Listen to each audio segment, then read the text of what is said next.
How's it going, everyone? Yes, I know I'm a little bit late on this, but I still want to give you my thoughts on the PlayStation 4 and PlayStation 5 game catalog that has been revealed, and then other details about the classic games catalog, everything like that. Remember, the PS4, PS5 game catalog will be available to both the PS Plus Extra and Premium tiers, and then the classic games will be available to the premium tier, and then it's called the deluxe tier in other regions, but PlayStation Plus Extra is going to give you the game catalog, and then premium is going to add classic games, game streaming, everything like that. But let us talk about this PS4 and PS5 game catalog. Now, this isn't everything. I don't know if some people are getting it twisted that this is everything. We're going to go through this catalog, then we're going to go through the classic titles, and then some information about timed game trials as well. But here we go. So coming from PlayStation Studios, this is what's going to be available in PlayStation Plus Extra, and then again carried over to Premium. Alien Nation, Bloodborne, Concrete Genie, Days Gone, Dead Nation Apocalypse Edition,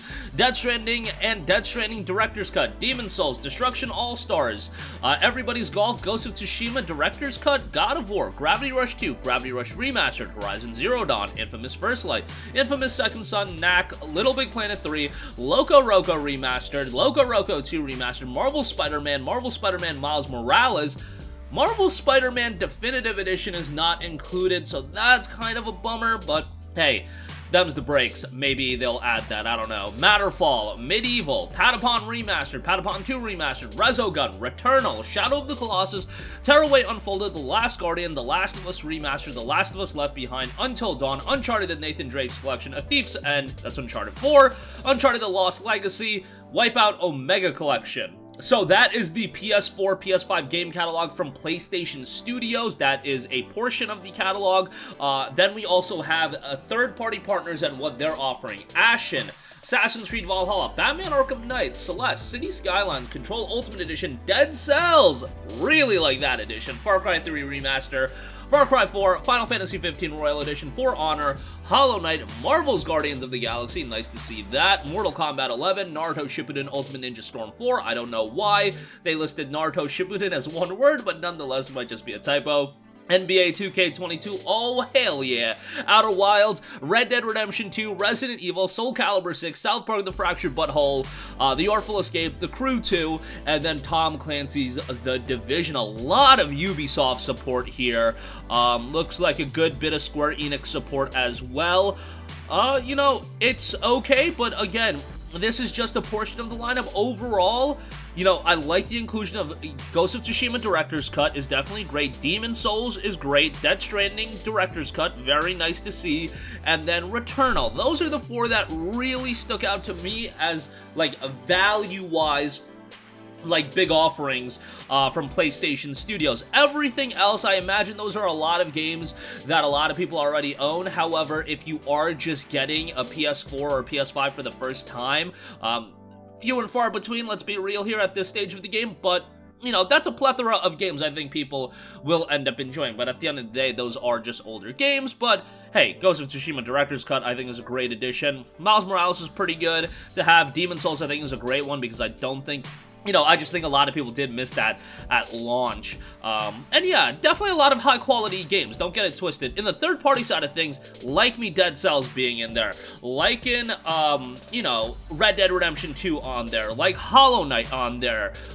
You know, there's some good stuff over at third-party. And this is going to be something that's going to be fluctuating every month. And, you know, there's going to be games added. Games will be removed as well. That's just what happens with Xbox Game Pass and any streaming service and licensing service. Licenses do, in fact, expire after a while. Then you move on to PlayStation Plus Premium. This will have the selection of popular classic games to play with some titles that will show improved frame rates and higher quality resolution compared to their original launch version. For select original PlayStation and PSP classic games, members will also enjoy a new user face with menus that allow you to save your game at any time or even rewind the game if you want a do-over. Also, players who have previously purchased the digital version of select games from the original PlayStation and PSP generation will not have to make a separate purchase or sign up to PlayStation Plus to play these titles on PS4 or PS5. When these titles are released for PS4 or PS5, players can head to the PlayStation Store and download a version for the consoles at no extra cost if they already own the digital version of the title. I know that's going to be few and far between, but I bought a lot of PSP downloadable titles, so hopefully, you know, I'll make out pretty well as far as that's concerned. Alright, PlayStation Studios. We got Ape Escape, Hotshot Golf, IQ Intelligent Cube, Jumping Flash, Siphon Filter, of course, that was the big one people were going crazy about, and then Super Stardust Portable.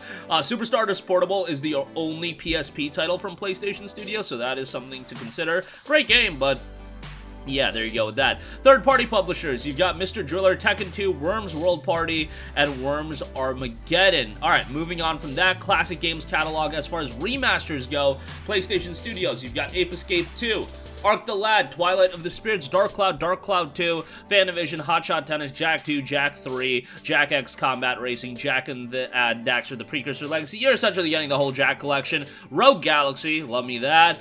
Siren, and then Wild Arms 3. Remember, these were buyable through the PlayStation Store for a while, so yeah, there you go, as far as that's concerned. And then Classic Games Catalog, Bioshock Remastered, Borderlands The Handsome Collection, Bulletstorm Full Clip Edition, Kingdoms of Amalur Re-Reckoning, and Lego Harry Potter Collection. Not gonna go through the original PS3 games via streaming, most of you guys don't care about that.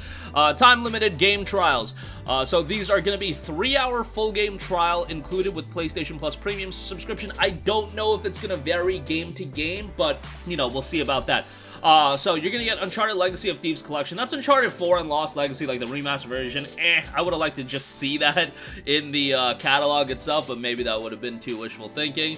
Horizon Forbidden West, that's a pretty nice offering. 3 hours is only gonna scratch the surface of that game, but hey, maybe you download the trial, think it's like one of the best looking games you ever see, and then you buy the game, because I do really believe it's at that level from a visual standpoint of nothing else. Did not like the story in that game, or some of the story decisions, but nonetheless, this ain't about Horizon. Third-party publishers, Cyberpunk 2077, Farming Simulator 22, Tiny Tina's Wonderland, and WWE 2K22.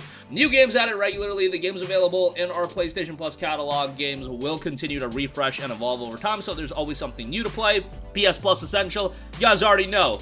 Monthly refresh will occur on the first Tuesday of every month on the Plus Essential plan and both higher tiers, with new PS4 and PS5 games added to the service, same as what Plus members get today.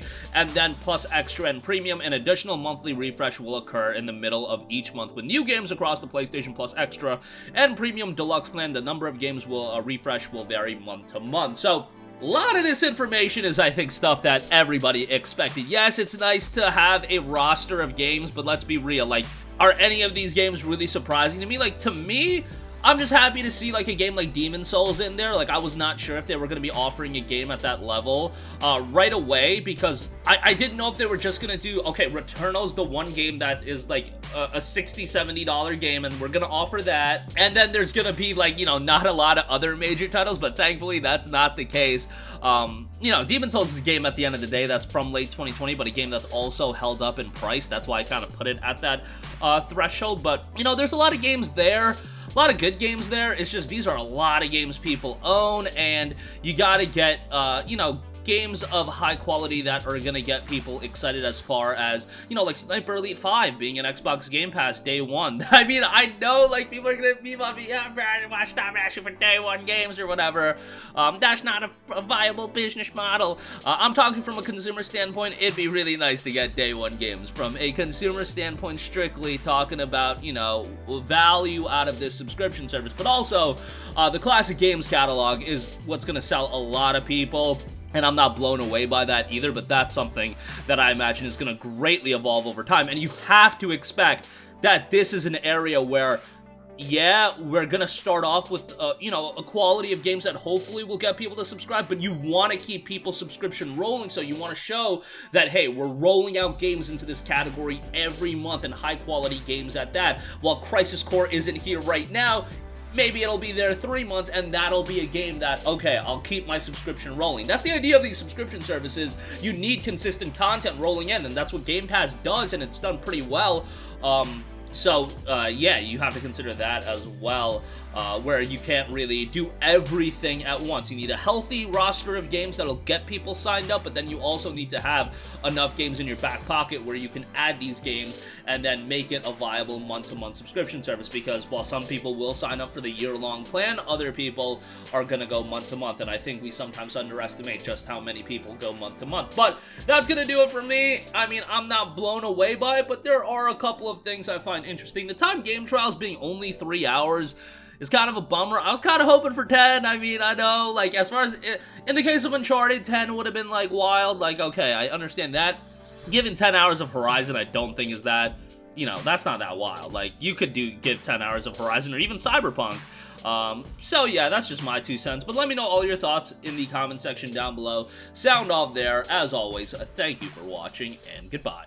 Hey guys, we hope you enjoyed the video, and if you did, make sure to hit the subscribe button, and if you're already subscribed, do us a favor and hit the bell icon. This way you'll be notified whenever we post a new video. That's the best way to keep up with all of our uploads, and we usually try to upload 2 videos a day. And with the bell icon hit, you'll be notified whenever we do upload a video. As always, thanks for watching.